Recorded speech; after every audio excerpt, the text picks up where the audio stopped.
Hey, Spuddies, PotatoMcWhiskey here, and welcome to Let's Play Civilization 6. Now, it's been a little bit of time since we've played Civilization 6, but we're not going to worry about that. We're not going to talk about it too much. It's not a big deal, as just kind of some stuff was going on and just couldn't really get around to recording Civ, so I kind of had to record in non-standard times, and I was trying to play other games and all that other stuff. But we're going to jump right into a Deity game here of Civilization 6. We're going to be playing on Deity. We're going to be playing on a standard game speed. I think what I'm going to do is I'm going to be playing Victoria on a large map, but I'm only going to have 8 players with 18 city-states. Then I'm going to have pretty much standard settings, no completely random start locations. And what I want to do here is I kind of want to pick who I'm up against. Now, as Victoria, I'm kind of gearing up for a tourism win, probably, or some sort of combined war/tourism win. So I really, every time I've been starting a game of Civilization, I've been getting Sayandiak in my games, and she's just like a pain in the ass, let me tell you. So I'm going to pick a few of these guys to hopefully reduce the chance that I get her. Like Harold is kind of a naval civilization. Gitarja is a naval civilization. We're going to be, oh, sorry, we're not going to be playing on continents. We're going to be playing on a, where is the archipelago? No, I want to do... Where is the island plates? That's what I want to do. Who else has a unique naval unit? Well, I guess Germany technically has a unique naval unit, so we'll put them in. I want to kind of bias my game towards naval-based civs. Japan has some naval benefits. John Curtin has a strong navy game because he has the coastal housing and he's always a pain in the ass to play against. So I don't mind having a pain in the ass civ in my game. Who else has a bit of a naval bias? Well, I guess Philip has a little bit of a naval bias. Robert the Bruce, no. Saladin, no. Shaka, Tamar, Trajan. Teddy Roosevelt could be a strong enemy in this game. Let's see, who else? Maybe we'll leave these 2 slots as random, but we picked all the people who I think have reasonably strong naval civilization bonuses. Maybe I'll go for somebody who has some other kind of bonus that's difficult to deal with. For example... who could we go for? Well, Yaya Varman will be strong religion. What the hell, we'll put Movember in. And we'll put in...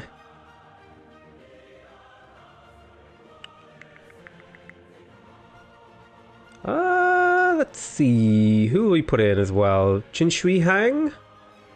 Perhaps. Pericles could be fun. Pedro. Lautaro. He could be very difficult to deal with.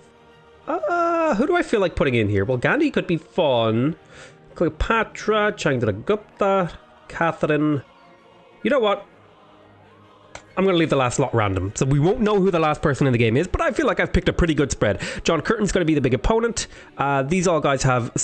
John Curtin and Movember are 2 really strong AI civilizations, so they're usually pretty strong against players, as far as I can tell. Other than that, you know, all these settings are fairly standard. It's a slightly larger map than normal, and we'll just go ahead and get started. And I'm not going to do any re-rolling. I'm going to just take the start that I'm given, no matter how awful, terrible, atrocious it is. I feel like I have occasionally in the past, if I had like a really bad roll, I would re-roll. But I don't think I'm just going to take it. I'm just going to take it. Whatever it is, it's going to be terrible.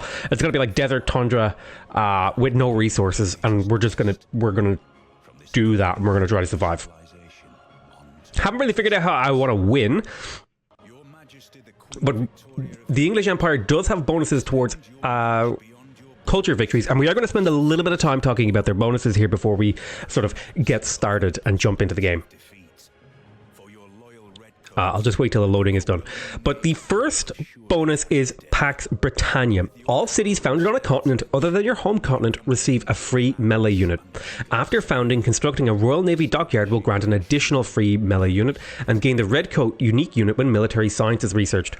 So this is... Wow, that's actually an amazing start. Plains Hill with jungle and all that good stuff, lots of resources, not many luxuries, 2 coffee on the outer rings.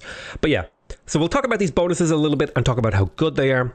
Pax Britannia can be okay. It can be a little bit difficult to get value on an islands map, which is kind of why I picked an islands map to kind of... Like, Britain is a naval-focused civ, but it also It has some downsides because you don't get as many... There's a chance that you don't get as many other continents. Each archaeological museum holds 6 artifacts instead of 3 and can support 2 archaeologists at one. Archaeological museums are automatically themed when they have 6 artifacts. So this is really strong if you go for Mary Leakey, who is a great scientist in the thingy. Let me have a look here if I can find her. Mary Leakey. What she does is gives you 350 science for every artifact in the city, and artifacts in all your cities generate 300% of the normal tourism. So I'm kind of tempted to go that sort of route, go the tourism-y route. I think that could be a lot of fun. I think this is a pretty damn strong bonus if you can take advantage of it. It just kind of lacks. The problem is that the English don't really have a bonus early in the game that really helps them get to the British Museum. Now the red coat is a pretty strong unit. Particularly if you're settling cities, sort of, or taking over cities and all that sort of stuff. You get the free red coat. Could be quite good. The Sea Dog is pretty weak, except for the capturing thing, although the AI tends to not really build much navy, so it doesn't tend to have that much strength. The Royal Navy Dockyard is pretty good.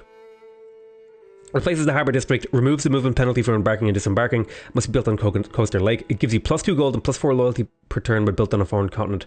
Most importantly, I think this used to give you an extra trade route. I don't know if it still does. That could be me misremembering. It's been a while since I played the English.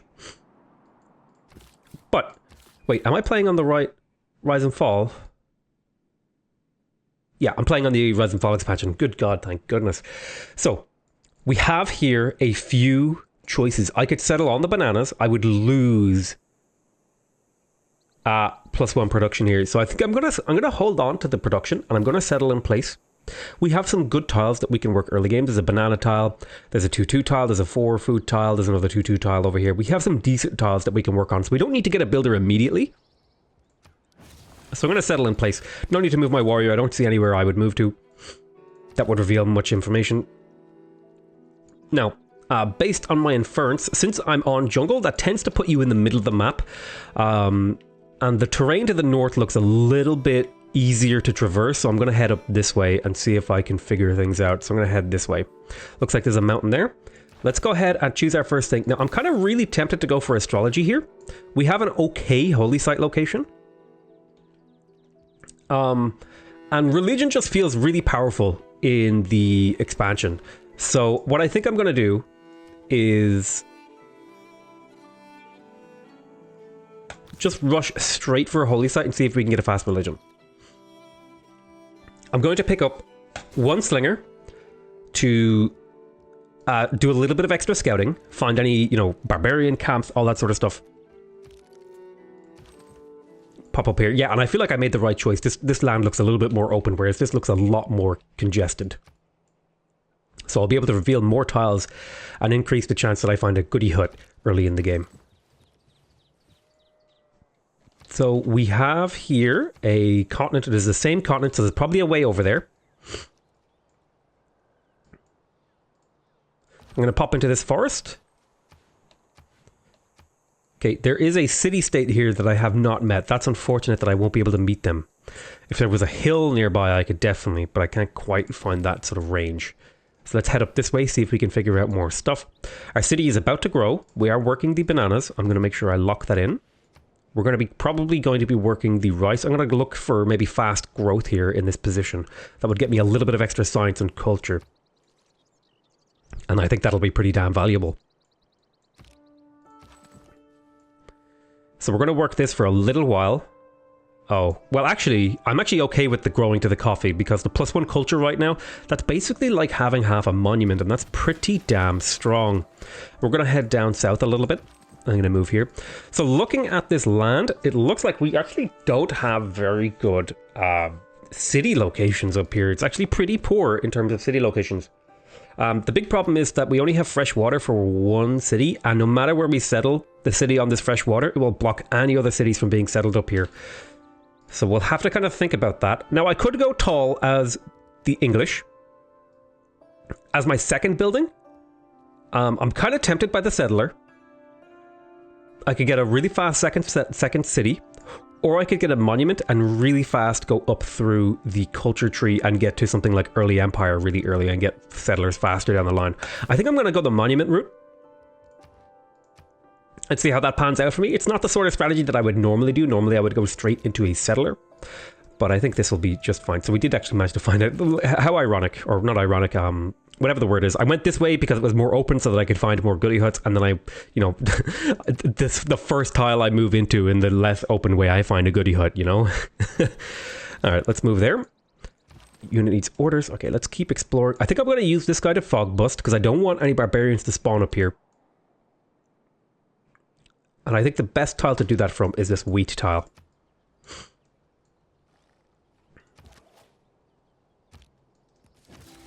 Oh, wow. That's incredible, actually. Good God. So this makes me feel very good about going for my holy site here, because it means we're going to have a lot of faith, and we're going to be able to get a religion very quickly with that faith generation if we faith purchase a great prophet. So I'm pretty excited about that. Now there's Code of Laws. I'm going to put in the +1 production. I'm kind of tempted by God King right now. That would give me a lot of faith. But hurt my production a little bit. I would miss out on 1 divided by 6 is 17.5%. So I could increase my production by 17.5%, or I could increase my faith and gold by 20%. Now, you know what? Just for the sake of it, I almost always, just to give myself even more disadvantages, I almost always go for urban planning. Just this once, I'm going to go for God King. I'm just going to go for God King. And I'm going to leave it in there for a while until I have another city. So I'm going to put in Discipline. That's a no-brainer because I don't have any scouts, so I can't get the benefit of that other thing.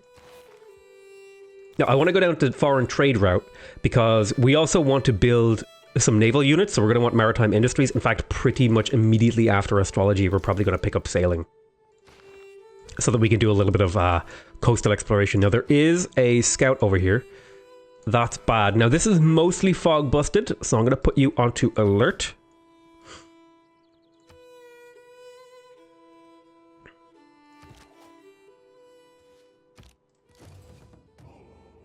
Oh, there's Vilnius, and we were the first to meet them. Oh, that's even more culture. This is a really strong start. I kind of wish I'd found these guys, because that would have been a lot of gold for me too.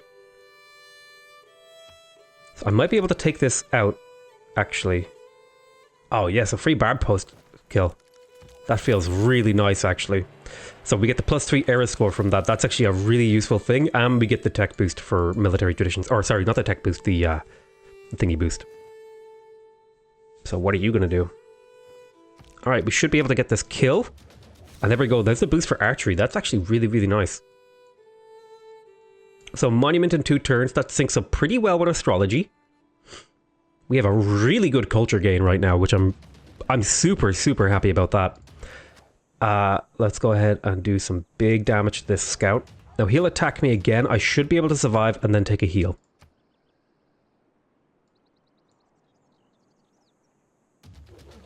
I am standing on bad terrain, but that's okay. So we just finished this. I'm going to put... Let me have a look. Okay, yeah, we're working really good food tiles. I'm going to put just a turn into a builder, I think. Or a settler. I'm going to put a turn into a settler, because that's 6 production that I otherwise wouldn't put into a settler.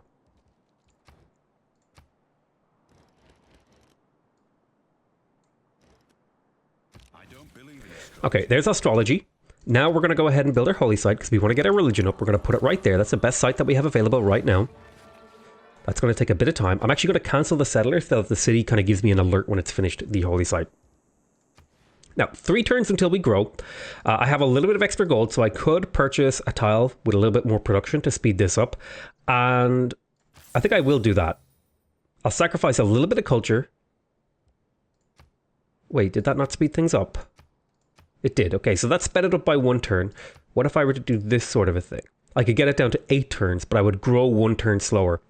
I think I don't mind growing 1 turn slower if I'm getting this 2 turns sooner. So I think that's totally fine. Now, in terms of our Pantheon, we have a lot of potential options. This fish is going to be killed when I put down my Royal Navy dockyards because I think I want to put it adjacent to the city center. So I think that's just like, no, it's unfortunately dead. Now we need to have a look at the appeal here. If I'm going for a tourism game, I'm kind of tempted to space my cities out a little bit so that I have more coastline to play with. If we look in here, like there's like decent coastline in here for thingies, mabobs, whatever you call them, seaside resorts. Like there's some really good coastline in here for seaside resorts. Hell, even potentially a national park on this tile. If I got rid of the wheat, maybe got rid of the jungles and put down some forests in here, this could be a national park. And I am going for a religion, which tends to synergize really well with a sort of tourism game. I'm going to take volley here on that guy, and I need to kind of think about what I want to do here. Do I want to go sort of more wider? Do I want to settle sort of tall? I guess it really depends on how the map lays out, so I'm going to just kind of make that decision later. But in terms of what Pantheon we can take, Divine Spark is really good, although I won't get any benefit from it right now. It would help me throughout the game. And potentially get me it would get me my religion faster. And now another one I could go for here is +1 faith from tiles with charming or better appeal. Now that's a faith bonus that could be super useful throughout the game. The only problem is that it kind of competes with the Goddess of the Harvest. And when you're doing a tourism game and you've got a lot of jungle around and like a lot of these resources that are on flatland, you're going to be removing a lot of these, so you'll get a lot of faith from that. It's really just a matter of, do I think I'm going to get more faith from the sort of passive Earth Goddess, or do the Goddess of Harvest is going to give me more? Now, normally I would take the Goddess of the Harvest.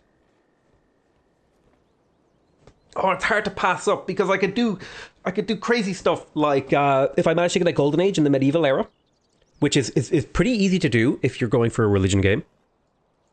You go into a bad dark age, you go into a bad classical era where things just aren't generally so great, and then in the classical era you kind of settle all your cities and you quickly convert them all so that you get lots of golden age points from having the religion thingy slotted in.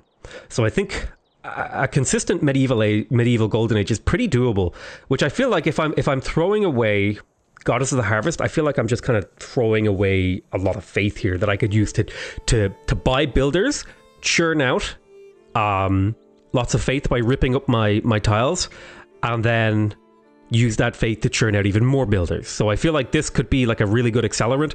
But I think, I almost always pick the Goddess of the Harvest. So I think just for the sake of doing something different, I'm going to go with Earth Goddess. Because I feel like that synergizes really well with a faith game, with a tourism game, because we're going to be trying to get the appeal of our tiles up really high anyway. So I think, that could be just a little bit more interesting and fun and different, and we get to see big numbers on our yields too, which is always nice. So it looks like a city-state has already fallen, which is understandable. The AI still tends to kill city-states. This is why I like to put a couple of extra city-states in my games, because it means a couple more are more likely to survive. I'm going to keep discipline slotted in, but I will be putting in maritime industries once I'm getting ready to build my galleys around then. So I'm going to get started on early empire. It's really nice to have this much culture early, because by the time I'm finished my holy site and potentially shrine, I'll be around the right time to start maybe getting a galley and a settler and all that sort of jazz. In fact, I'm kind of considering purchasing a builder sometime in there and maybe looking, but I don't really have anything I can chop, which is a problem. My land is very difficult to improve without iron working, or bronze working, sorry, which is a little bit out of the way, particularly if I want to get celestial navigation. And I also need to improve sea resources, and it's all just a little bit awkward in the sort of strategery that we're going for. But I think we'll be fine long term. So we're moving on down here with the settler. Oh, sorry, a slinger, not settler. That's the wrong unit. Now, the fog busting I feel like is going really well up here. I don't mind if any barbarians spawn down this way, because I can deal with that relatively easy, but it's a pain in the ass if they spawn to the north. I definitely want to get an early galley, so that I can explore a little bit better. One more turn until the holy site is done, and we'll start getting these great profit points. Now, we already have a lot of faith for this stage of the game, and we're going to be able to purchase a thingy pretty quick. Now, the value in terms of faith of one of these points is about each one of these points that we can accumulate is worth about 15 faith. Right? So if I build a shrine in 8 turns, it'll be technically generating an extra 15 faith per turn for me if I plan on purchasing a great prophet, which I do. So I feel like shrine is the highest yield return for me right now. Is 15 the right conversion right here? 10, or maybe it's like, what is calculator? I think I overestimated it. It would, if it was 900, it would be 15. It's probably more like 750 divided by 60. It's like 12.5. So I was off by like a 1.5, which is, you know, I kind of did head maths there and didn't really think about it. I just said about 15. And I mean, like, if you round up, 12.5 is about 15. Let's be real here. But so we have, so for a very short amount of time, the shrine is going to be technically generating, in addition to the actual +2 faith per turn, it's going to be producing a theoretical 12.5 faith per turn. And so that's why I think it's a really high value thing to get right now. Because if we think of it, right, we've got 60. We could do a little bit of maths here, right? In fact, you know what I'm going to do? I'm going to do some maths. Let's do some maths, boys and girls. Let me just get a thingy up here. A spreadsheet. Let me make sure that you guys can see the spreadsheet. Let's go ahead and do this. Oh,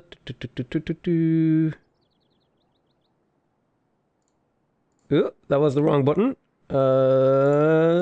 There we are. So, if we think about what we have 60. These equal to this number multiplied by 12.5. Okay? Now, I normally don't do this kind of maths. This will be something I'll be doing on a live stream, but just for fun, to kind of help people understand my thought process and how I'm evaluating the numbers here. So this is how much this is. Oh. So this is turn 0, which is basically when we start these sort of evaluations. So this is the turn 0, okay? We have here the great profit points. Then we have the faith purchase price. So this is the faith purchase price, this is the great profit points. So if we see here that we are getting, let me insert one to the right. This is my great profit points income. I'll call it a great profit points generation, right? We have currently, at turn 0, we have +1, okay? Now for 8 turns, we are going to have +1. We also have a faith income. And a faith, and a base faith storage. So this would be our base faith. This would be our base faith. Total faith. We'll hide these in a little bit. We have a faith income and we have a total faith. So I think I'll just actually incorporate all them into the same thing. So if we just take a quick look here, right? We have 54.4 faith per turn, or faith right now. So that's going to be our base number here. So this is my faith, and this is my sort of squiggly faith income. So if I have 54 faith, we'll just round it to 55, okay? We have 55 faith, and we're currently making +9. Let me insert one to the right.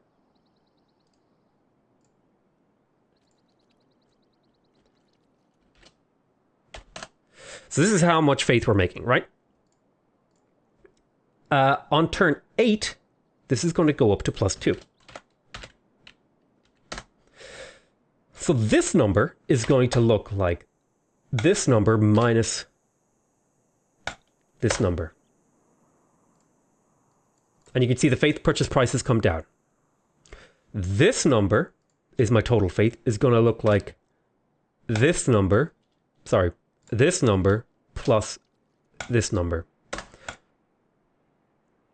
And then this is how much actual faith we have, is like the sort of temporary faith generation, we're going to have the Great People points multiplied by 12.5. Okay. Plus my actual faith. So this is like my estimated faith. If I combine Great People points converted into faith and the actual faith I'm generating. So let's pull this down. So for 8 turns, this is going to look like this. So I think I can start pulling all of these down now, actually. This is going to go up to 11 here. And now we can pull it all the way down. And we can see exactly how much faith we're generating. Hold on, I think I've messed up the maths here.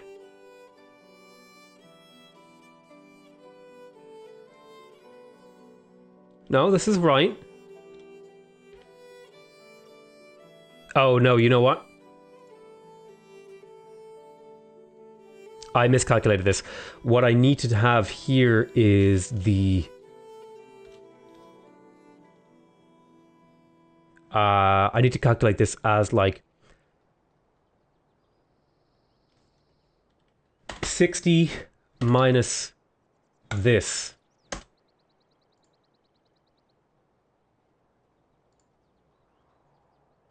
And then I need to separate these out into their own bracket. Okay. So this will give me the accurate representation. Sorry, I had my maths wrong a little bit there. And we can see, actually, that by... so we're going to get the shrine at turn 8, right? And once we get the shrine at 8, our theoretical faith output... theoretical. This is total faith. So we'll call this... We'll insert one to the left here. I normally don't this. Left, sorry. Theoretical fate output is actually this times 12.5 plus this. So right now we're making 21 faith per turn theoretically. But if I build a shrine, I'll be making 36 faith per turn for about 8 to 22 turns. That's about, but there's about 14 turns there where I'm making 36 faith per turn, even though my on paper numbers are 11, right? And that just means, what that means is I'm going to spend about 300 faith to get a profit in about 14 turns from when I finish my shrine. So I hope that kind of explains the numbers. Maybe I didn't do this correct. Maybe I didn't explain this correctly, but basically, Great People points are worth a lot for a religion for a very short period of time. So it's like boosting your economy.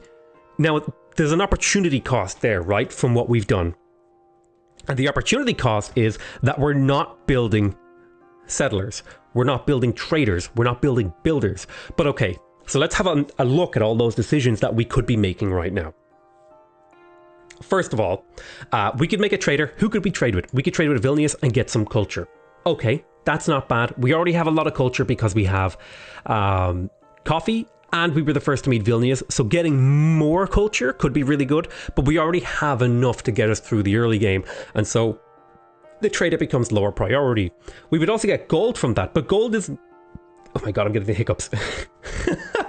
Gold isn't super high priority right now either. So that's why I'm kind of, yeah, you know what? We don't need to make a trader. Now in a builders, okay, what could we improve? We have only, basically, let's say we have sailing already. We can improve the fish. This fish, I plan on removing with a Navy dockyard later. So I don't need to improve this fish. Additionally, I don't have a lot of tiles that I can improve. I can pretty much improve this rice and this fish. So a builder isn't going to be a big return of value for me right now.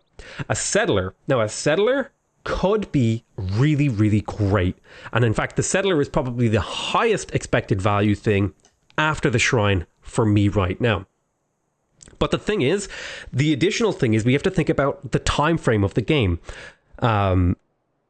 The shrine, its value depreciates the later I build it. Okay, because because it's only valuable for a specific window of time. So the highest value time to build a shrine is immediately after you finish your holy site. So if I'm ever going to get a shrine, which I want to get in the early game, the best time to get it is right after I finish my holy site. Because if I get it later than that, I'm basically spending similar amounts of time for a lower value investment. And so that's why I'm making the decision to go for the shrine. I really hope that whole thing like helped explain my explain. Oh my god, I was accidentally racist. Explain my rationale. Explain my rationale for why I'm going for the shrine and why I think the shrine is the right choice in this situation. And I hope that's kind of helping you sort of evaluate and understand how I make my decisions when I'm playing the game. And I hope that you can start to look at maybe some of these things in their greater context.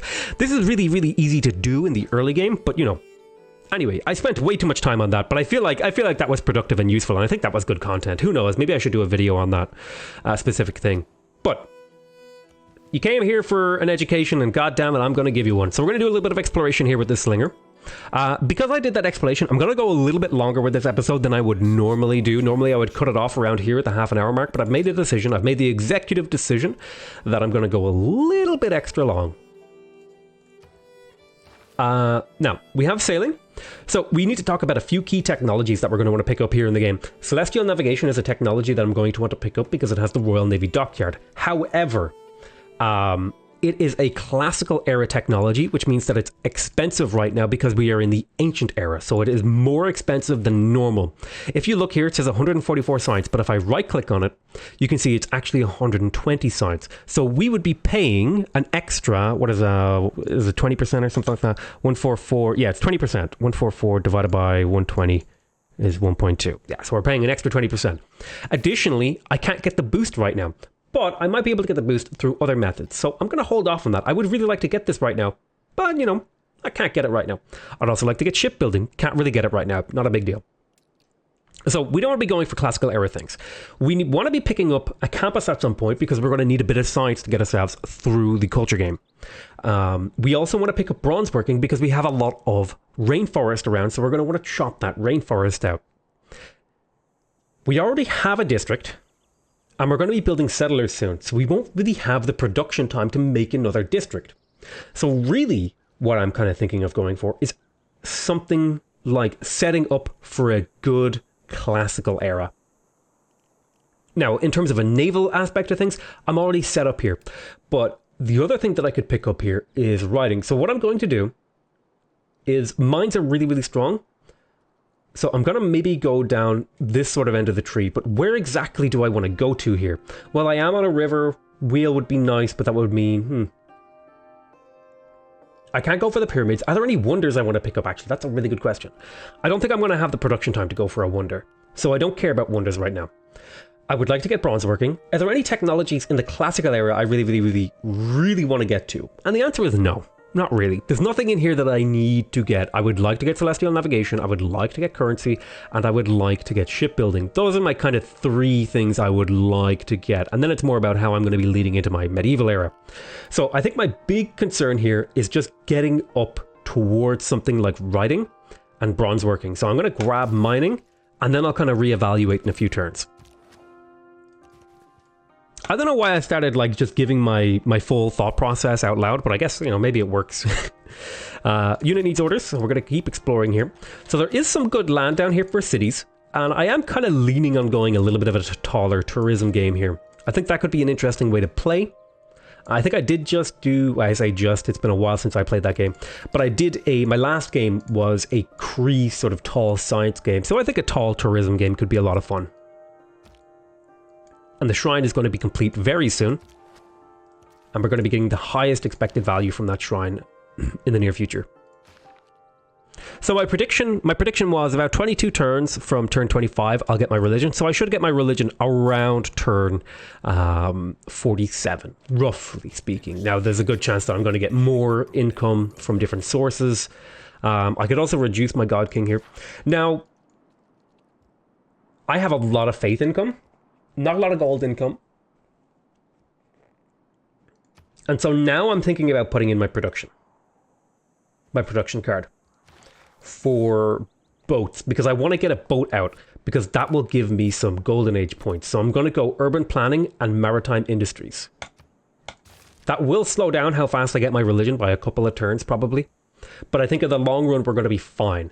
Because what this means is I can get a galley in 4 turns immediately after my shrine and then start to explore up here and meet this city-state, for example, which is going to get me much closer to getting the political philosophy sort of direction. And we are going to be getting that very soon. So that's a boost I want to get. So I feel like going for a galley is another really good move, especially for the Golden Age points. I'd like to at least hit a normal age in the classical era. I don't want to get a golden age because I want to be able to get the thing that lets me spread my religion for golden age points, but I want to at least hit a normal age because I feel like I'll get some benefits from that. So there's mining.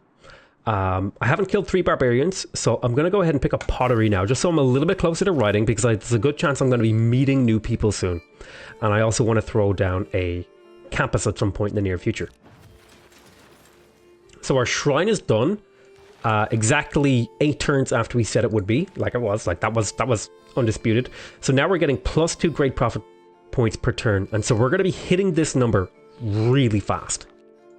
Now we did kind of adjust our numbers a little bit because we got rid of God King, but that's okay. So my hope is that we're going to hit that religion in about what did I say, 40, turn 47, turn 48, that's when I would like to hit it. If I could hit it around then, it's not bad, about 17 turns from now-ish. Yeah, about 17 turns, maybe? No, maybe that's a little high. Less. So here's craftsmanship. Don't particularly care about craftsmanship as a thing. We have no real tile improvements to build. What I want to do is I want to get embarked nice and early on this game and see if I can settle some foreign continents. Okay, there's a crew with a galley. There's another little bit of era points. Now we're also going to be founding a religion. That's going to give us a little bit of era points too, so we have a good chance of getting a thingy age. So let's talk about how we evaluate what our next decision is. I could, for example, go for another galley and explore more of the land more quickly and all that sort of stuff. But I feel like I'm already delaying my settlers a lot. And so I need to get my cities out. I'm going to go ahead and get started on my settlers.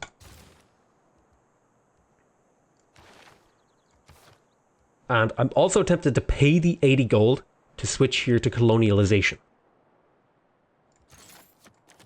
And I think that's a worthwhile exchange because that's going to bring this down to 6 turns, which is a lot faster. 2 turns is a big deal.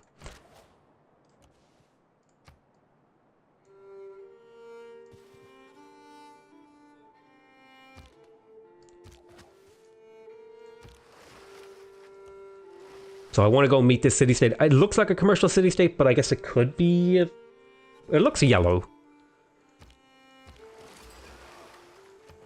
We weren't the first to meet them, which is unfortunate. If they had been 1 more tile to the left or something, we would have met them first. So not the end of the world, but let's do a little bit of exploration around. See if we can find another city-state.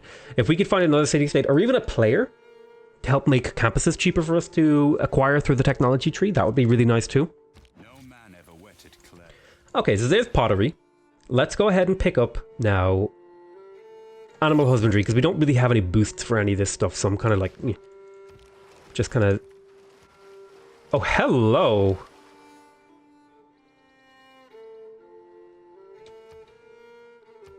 I have to settle that.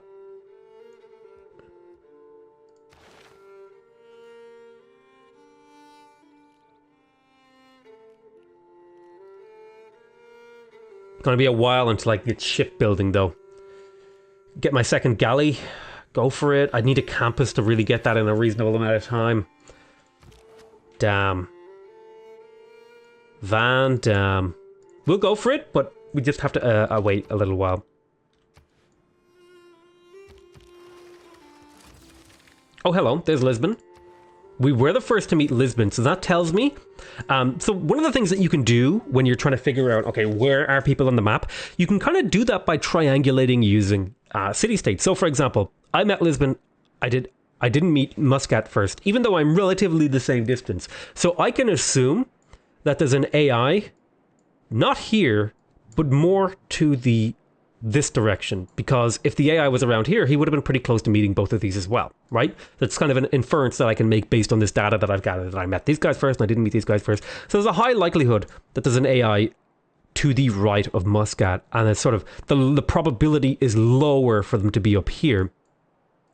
So just keep that prediction in mind. I'm going to predict that there's an AI somewhere in this sort of quadrant, and there's a low probability. And like, if you imagine this thing technically goes all the way up this way, but you imagine the probability gets lower the further this sort of up and to the left you go, and the probability gets higher based on this data that I have. Let's keep exploring here. We'll go to the next turn. Producing our first settler. So the first city settlement is going to be a difficult one to settle, to pick. I did kind of make the decision that I was going to go for a taller game. And if I go here, this maximizes my use of these tiles. Now, if I look at the appeal... So, I've got a little bit of a conundrum here. I want to settle here for this stone. I want to get that stone because it's a really good chop. And it also has good appeal. But... this is a good national park potential, and it only uses up one coastal tile. If I settle here, I probably won't be able to make a national park here. So that's unfortunate. That's really unfortunate, but I think it's just something I have to accept, that I'm just not going to be able to put the national park here, and I might have to sacrifice 2 coastal tiles for a national park. Yeah, I think I'm just going to have to make that sacrifice. Alternatively, I could put the national park here, capture this mountain. Yeah, I could put it there and there. That way I get a double national park, one for each city. That could be potentially interesting. So yeah, I think I'm going to settle right here so that I grab that stone eventually. It's a really good chop. It's going to give me a lot of stuff in the late game. Now, let's get to work on political philosophy. Getting up here is going to be really, really, really, really nice. We have 7 turns to get 4 great era points, or whatever they're called. And we're getting closer and closer to our goal of getting a religion. But I think we've been going for about 40 minutes, so I'm going to call that an end to the episode. I want to thank you guys very much for watching. I hope you found this episode interesting, informative, useful, enjoyable. I hope you found it entertaining. I hope you have wonderful days. I hope you all subscribe. I hope you like the video. I hope you leave a comment. Tell me what your thoughts are. But other than all that jazz, I just want to let you guys all know that I love you guys so very, very, very much. And I'll see you next time. Bye-bye.